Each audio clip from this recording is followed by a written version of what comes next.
back in March, a California jury found that Meta and YouTube had designed their platform so that young users would basically become addicted. Does that surprise you? Good chance it doesn't, especially if you have a kid who wants to check notifications every 5 seconds. If so, there's also a good chance you worry about how it's affecting them and if it'll cause them harm.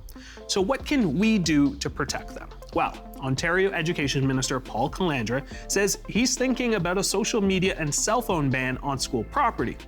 Thing is, that's only part of the day. What about the rest of the time? Some are calling for a full ban for younger people, like the one Australia introduced last year. We dig into how a ban would play out in Ontario schools and whether following Australia's lead would solve the problem or just raise new ones. Welcome to The Rundown.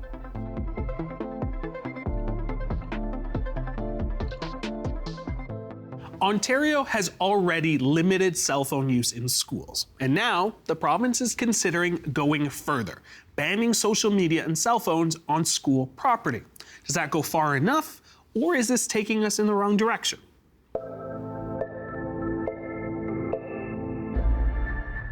From St. Catherine's, Mohammed Estati is an assistant professor of digital pedagogies and technology literacies at Brock University. Malini Leahy is a former teacher and currently vice president of the Ontario Secondary School Teachers Federation. Malini, great to have you in our studios. Mohammed, great to have you on the line. Now, to set the table for our discussion, I want to play a clip from the Education Minister Paul Kandra at a press conference on April 28th. Let's have a listen. I think the evidence is becoming more and more clear that cell phone use in our schools, elementary and our secondary schools, anywhere on site, has become a problem. So we are considering an outright ban of cell phones on school properties across the province of Ontario. Obviously, for health reasons, we'll allow some exemptions to that, and we are going to be working closely with the federal government with respect to a broader social media ban. Frankly, for kids under a certain age. I know the federal government is interested in that. All right, so we'll delve into a little bit of that, but I want to get our initial reactions. Before I do that, I should mention that we did ask the Education Minister, Paul Kandra, to join us on our program, but he did not get back in time for our broadcast. Okay, with that, Mohammed, what are your thoughts on Kandra's announcement? For starters, it's good that this issue is finally getting some attention in terms of policy and government announcements. Cell phones, social media, and now AI in schools have been on our radar for a long time as parents and teachers, and this is a step forward. My three initial thoughts are, first, these are three separate complex problems, and complex problems cannot be solved with simple solution. They require collaboration and consultations among all stakeholders, including the government, educators, families, school boards, researchers, and definitely the tech companies. Second, bans usually are not a fix. Prohibition without education is a deferral of the problem rather than a solution to it. Whatever restrictions go in place, they must be paired with ongoing teaching in digital literacy, digital citizenship, and AI literacy. Otherwise, we're just removing the devices from the hands of the kids without teaching them how to handle those devices when they leave the school. And my final thought is, what's actually new here? Ontario has had restrictions on cell phones in 2019 and 2024, quite recently. So the first question that came to my mind is, what a ban like this would change in practice, and whether we relied on certain evaluation data from the 2024 policy in order to expand this decision. Are we building on those data and research, or we are just moving ahead of it? All right, Malini. Yes, well, I think the empirical evidence is there to show that certainly cell phone use and social media has certainly had a negative psychological impact on adolescents largely. And so it is a step forward, as Mohammed says. However, for me as an educator and the teachers and education workers that I represent, it's and what, right? So if you put a complete ban in place, what are the supports that are going into place for these students who are suffering from mental health issues or who use the technology as support, so text-to-speech or translation? Right now, many of the schools and boards across the province have a bring your own device policy. For many of the students, that is their only device that they have. So if you ban it and students are sharing, say, a laptop with parents and they don't have any device now that they can use, what other supports are you putting into place? In the past 8 years, this government has cut funding out of education. And a cell phone ban on its own is not going to solve a very complex problem, as Mohammed says. You need to ensure that you're having those conversations with the people who are in front of those students every day to understand what is needed. And the ban, while it is a step forward, it doesn't address and is not going to fix the violence that's happening in our classrooms every day. It's not going to fix the overcrowded classrooms, and it's certainly not going to fix the lack of supports when we are losing mental health workers, we're losing EAs, we're losing supports in our classrooms for those very students that would need those assistive devices. There's another hat that you wear as well. You were formerly in the classroom. And we talk about sort of enforcement. Help me understand a little bit of the challenges as a teacher in a classroom with 20 plus students with cell phones, having to manage and navigate that. Yes, many of our classrooms have over 30 students. Right. But I will say, even when I was in the classroom, before there was an actual social media or cell phone ban, or rather restrictions, you still tried to ensure that students weren't on their phone. However, there were examples in my professional judgment where if a student needed it for speech to text and they didn't have another device, or I had students who really struggled with, once I was done teaching that lesson, would want to put their headphones on and listen to music so that they could focus. It was an accommodation, perhaps not in an individual education plan, but certainly an accommodation that was easy to provide. Now, I've talked to several teachers and education workers across the province, and in trying to implement this partial ban, it's really been difficult. And I know there were concerns originally, I don't want to be responsible or liable for a student's phone. However, when I'm talking to teachers and education workers now, I just spoke to Mary the other day, and she said, we've given up on that ban. We can't monitor if they are putting that cell phone away in the cubby hole because they're hiding it in their clothes and then they're taking it out in class. And absolutely, they will send them down and they're following the directions. They send them down. Now that student who is missing a piece of class time, instructional time, that student may require, and they're missing often at the beginning of class because that's when they're taking it out, and that's the teacher instructional time. And the principals and vice principals now are left with now taking that phone and holding it for a day. Other than that, there's no consequence. So if you take away the actual support that they need in the classroom, they're actually struggling more in your classroom, and they're missing chunks of information. And if you're going to put in those restrictions, there needs to be real consequences. All right, well, let's pick up on some of that. Mohammed, the landscape of classrooms has changed significantly. When I was in school, we did not have all of this tech and all of these gadgets available. Help me understand a little bit how technology is used in the classroom right now. Thank you. This is a great question, because when people hear technology in schools, they may think or only picture students scrolling on their phones. But actually, the reality of classroom technology is much broader and much more beneficial than that. It's pedagogically grounded. Teachers use digital tools for interactive activities, for multimedia, for virtual labs and virtual museums to visit places that they cannot visit in other ways, for online simulations that they can use to explore certain phenomena, educational games and gamified learning are a big thing in education.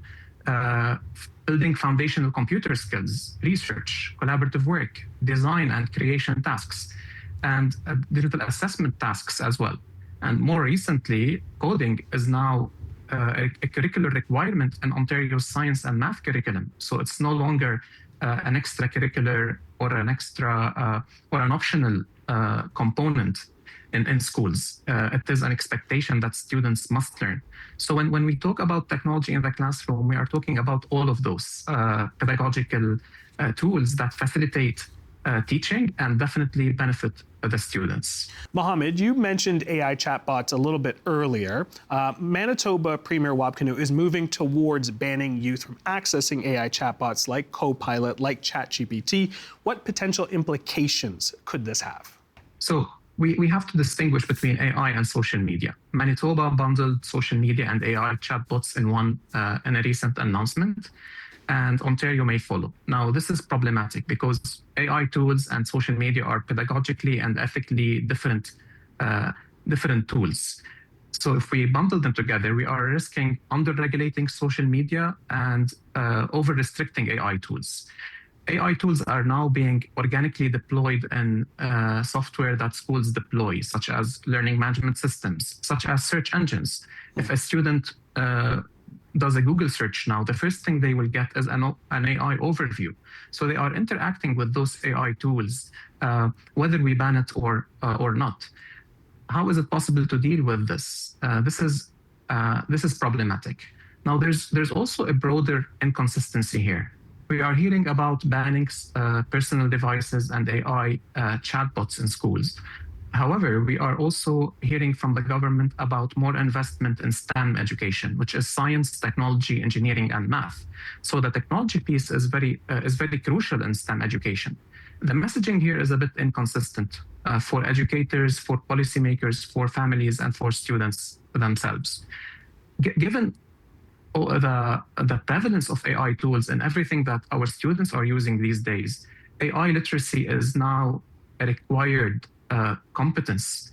We have to teach our students about how to use AI tools and how to critically use them and how to navigate those tools, how to understand what they can do and what they cannot, to understand how they work so that they can use them critically and ethically. And if they decide not to use them, that's completely their right. But at the end of the day, they have to be educated about the benefits and the limitations of those tools, and they will make their decisions accordingly. Hence, AI literacy is a crucial component of the curriculum that we need to start incorporating, rather than just treating AI tools and AI chatbots as just like social media by restricting them. All right, I need to talk about what we've been seeing. Can I just build on that? Sure, very quickly. Yeah, very quickly. I mean, I will go a step further and say it's actually hypocritical of the government. This is a government that introduced mandatory e-learning, and the way they fund school boards now, they're forcing school boards to offer more and more online courses based on the funding. And so to say we need students off screens and off social media, but now you also need to take courses online, you're actually being hypocritical and forcing them into these domains of online learning and then saying, and we're not going to allow you the tools that you need. Okay, all right. In recent weeks, we have seen parents and children rallying at Parliament Hill to bring back the Online Harms Act. There was a Leger poll that reported more than 2/3 of Canadians support a social media ban. The federal government also reconvened an expert group to kind of look into online safety. It seems like most Canadians are in agreement that something must be done. Help me understand here, because it seems like you guys are both parents as well. Shouldn't it be up to parents to control how their children are behaving online? Polony? I think there's a duty of care on the tech companies, a duty of care on the government, and absolutely on the community as a whole. And that includes educators, it includes parents. It can't be a ban where only one set of people are in charge of monitoring that. It's really easy to say, oh, parents should be responsible for this. We have parents that are working 2 jobs and adolescents that are allowed to be on their own, and to monitor them 24 hours is just, it's just not possible. And I would say the same thing for teachers and educators that are in front, to spend their time monitoring this and trying to enforce it just adds another layer of responsibility while they're trying to teach and deliver their curriculum. And at the same time, remember that, these classrooms aren't just a place of learning curriculum, but that role modeling, learning from others, learning those social cues. Those are key. And yet we talk about the responsibility, I believe, being more than just parents and educators. I think that companies and this government absolutely has a duty of care. All right, I want to get us towards sort of some solutions in how parents can help protect, and teachers and everyone around the table, protect kids and teens from harms on social media without a total ban. Mohammed? So the first thing I would say is being proactive rather than being reactive. As Malin said, we need to have guardrails on the tech companies. Those platforms are designed to be addictive. This is beyond the capacity of parents to deal with. They definitely have a role to do in terms of limiting the screen time of their kids and so on, but it's beyond their capacity to do that. So restrictions are needed at the level of the platforms that our kids are using. In terms of being proactive, as I said earlier, we need the education piece to be to go side by side with any ban that is going to happen.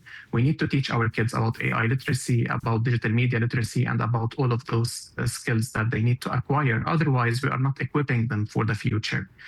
The responsibility here is shared. The governments have to do something. Educators have to play a role here, and the parents as well. Now, on a final note here, with respect to our responsibility and how we can protect our kids, in addition to putting all the laws in place, and I'm glad that you mentioned the Online Harms Act, because it's a stepstone here. We need to offer the alternative. We cannot just ban social media without offering the alternative for our kids in terms of extracurricular activities, afternoon clubs, these arts and sports programs. All of these, they require investment from the governments and the community organizations. Currently, we don't have enough of those. And the issue is even more severe in underserved communities and for underserved families that cannot afford for those programs. So if we ban those tools, what's the alternative for those kids? This is a major issue that we have to address in order to comprehensively address the problem at hand. Malini, I see you nodding there. You get the last word on that. Thank you. No, I completely agree with Mohammed. This government has to invest in the other infrastructures that provide everything from play-based learning to free play to those extracurriculars that Mohammed mentions. And again, I would go a step further and say that the government needs to invest, from my perspective and from our members' perspective across the province, invest in education so that the supports that are needed that students are using will be there so that all students can be successful. Mohammed, Malini, we're going to leave it there. Really appreciate your time and your insights on this. Thank you. Thank you. Thank you. Australia was the first in the world when it banned social media for children under 16 back in 2025. We look at how it's played out since and what Canada can learn from their example. From Sydney, Australia, Katrina Champion is an associate professor at the University of Sydney's School of Public Health, and she joins me on the line. Great to have you, Katrina. How are you doing today? Well, thanks. Thanks for having me. Of course. Give us a sense of how Australians have reacted since the ban has been put in place. It's been about 5 months, but what's the general conversation like? Yes, so it still is early days. We're about 5 months in to our social media ban here. And I would say certainly before the ban, there was quite widespread public support, particularly by parents. They were quite eager to have this ban in place, understandably. But there were some people like myself and other researchers and experts who were a bit skeptical, just curious about how this was all going to play out and how things would be enforced and how it would work on a practical level. So it's been quite interesting to watch and see what's happened. What I would say since December, what we're seeing is that there have been some action by the platforms, the tech companies. So our eSafety Commission, which is the independent regulatory body in Australia that is responsible for this social media ban, released a report recently in March 2026. And what that showed us was that about 5 million accounts for people who are under the age of 16 have been removed, restricted, or deactivated. And that happened quite quickly. That happened in about mid-December. So there was quite this big initial response, I guess. And it sounds quite impressive, but I would just flag that this is accounts, not the number of people. Okay. And of course, we know that many people hold multiple accounts across the different platforms. And in terms of positives, I know that, as you mentioned, still early days, but have we seen some positive outcomes so far from the ban? I mean, I think that in itself is a positive outcome, that the big tech companies are actually doing something. Some of them have been compliant. In terms of other positive outcomes, I do think it's a little bit too early to say. On a small scale level, we have heard from some parents that their children have decided not to use social media anymore. But by and large, I think it's too early to tell. And something I think that's important to point out is that a substantial proportion of young Australians under the age of 16 are still on social media. So different research studies and that same report from the eSafety Commissioner tells us that young people actually are continuing to be able to access social media and to have accounts despite the legislation. Well, help us understand what is being done with enforcement. What does that look like for an Australian who's under 16 who is logging into an account? What does that look like? So really the responsibility lies with the platforms, with the tech companies. So it's up to them to not allow people under the age of 16 to create or have an account on their platform. They are meant to be taking reasonable steps, that's the language in the legislation, to prevent people under the age of 16 from holding an account. In terms of who's responsible for monitoring and enforcing that comes back to the eSafety Commissioner, so our independent regulatory body. And they are monitoring the platforms to make sure that they are taking these reasonable steps. That's where it starts to get a little bit complicated because it's not a simple kind of one-size-fits-all approach. From my understanding, it's quite context dependent, it's case by case. There needs to be a kind of body of evidence built up over time for them to then be able to enforce that platform, who then can face fines up to nearly $50 million for non-compliance. Help us understand, I know that this all depends on the apps that people are using, but is it them kind of scrolling through sort of an age verification? Is it photos, facial recognition that is sort of at play? What is the actual sort of the nitty-gritty on the apps? Yeah, so again, it depends on the app or the platform. It's up to them how they are being compliant. They are using a range of different age verification and age assurance systems to stay compliant, but that's where it seems to fall down a little bit. So we know that young people have been very easily able to circumvent these age verification processes. So there's facial recognition software that isn't particularly good, so young people have been able to get around that. And then in terms of ID verification checks, we know that young people have just been using older peers' IDs, their parents even. So I think a real learning that's come out of that is that the age verification systems are not working very well at all. Fair to say that there isn't much stopping children from making fake accounts or accessing social media?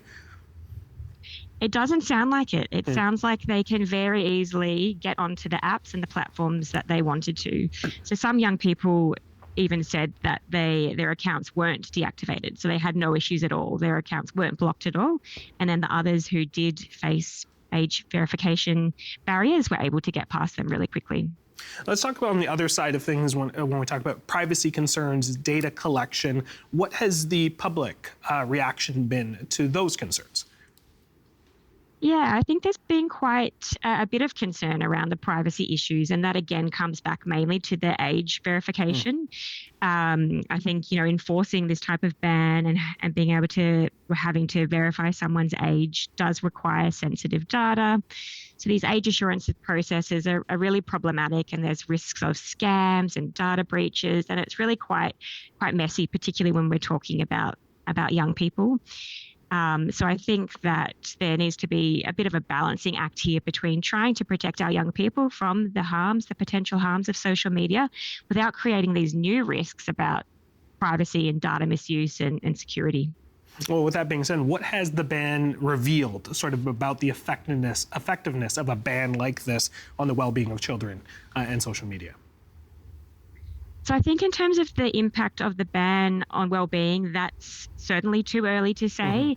I think for that, we need to be collecting data over a much longer period to be able to understand if there are any impacts on young people's mental health and well-being, and also on their other health behaviours such as their sleep and physical activity, which, arguably are neglected when they're spending so much time on screens. We do know that there is a formal evaluation underway. So the eSafety Commissioner has commissioned an evaluation led by researchers at Stanford University. So they're following a group of young people, 10 to 16, about 4,000 of them and their parents over 2 years. And so I think once that data starts to come out later this year, I think it's expected, we'll start to be able to have a bit of a better idea on whether the ban has had an impact on young people's health and well-being. As you know, all eyes have been on Australia in terms of looking at it from our side here in Canada, but a number of countries as to how Australia was going to do this. And I am curious, as we mentioned, it's still early days, but what lessons can Canada learn from Australia when it comes to this ban? Yeah, I think we need to treat our test case here in Australia as a bit of a longer term experiment. So I would, say be a bit cautious, watch and wait for some more data to come out, which should be coming out later this year. There's lots and lots of research, including at my own research at our centre at the University of Sydney, that will be coming out over time. So we'll have a better picture then. In the meantime, I would say focus on digital literacy, education for parents and teens, making sure that they have the best possible knowledge to navigate online spaces safely. And also wanting to point out that even one of the biggest criticisms of the ban is that limiting access and stopping young people from having accounts doesn't automatically make social media safer. It doesn't take away some of those harmful aspects. It doesn't reduce the actual content. It doesn't reduce the design features on the platforms and on the apps, so that the algorithms, the endless scrolling.